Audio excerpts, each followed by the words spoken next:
Hi friends, my name is Vijay, Krishnan, and I'm privileged to be a pastor in the GTA. One of the things that we have felt God is inviting us into as a church is to engage with the culture in the matter of human trafficking. We're realizing that human trafficking is not just a global sort of international issue happening out there, but it's happening here on our soil, right in our backyard. Some of the hotels where our church is near are being used to traffic young girls.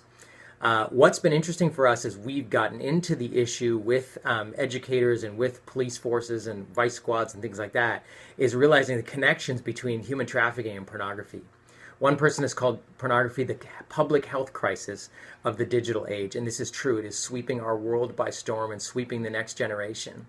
And what we have realized is that generally speaking out in the culture will say, yeah, human trafficking is bad, but pornography and stuff, it's like, well, it's not good for young kids, but, in moderation when you're older, kind of like alcohol or something like that. But what we are saying is, no, like these things are all part of a culture and a spectrum that essentially, even still in this day when we say men and women have equal rights and are equal people, generally still is commoditizing women and saying that it's okay for women to be talked about in locker rooms as if they're objects, or bought and sold in pornography and strip clubs and human trafficking. We've realized our role as the church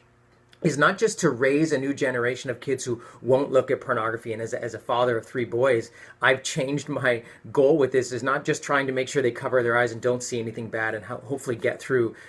life that way, but actually saying, no, our job in the culture is to speak out, because this is a slavery issue. It's the slavery issue of our time. And just like Christians in the past had to deal with the slavery issues of their time, this is ours now. And so I'm really excited about the work that Defend Dignity is doing in petitioning the government to see this as a public health crisis and something that needs to be a part of the education curriculum, of sex education curriculum, and just helping our young people, and certainly in the church, for us to say, no, we don't just want them to not do bad things or see bad things, but to say we want to raise them to be advocates and people who will speak out against slavery and change the way our culture views young men and young women and what healthy relationships look like. And so this month, because of the partnerships that Defend Dignity has, any donations made will be matched by our partners, which is exciting. And I believe this is something that I see the church moving, and I believe we need to be a leading voice in this in our culture to help bring these kinds of the values of men and women and healthy relationships and equality before God, these values of the kingdom of Jesus, to our world. Thanks, and God bless.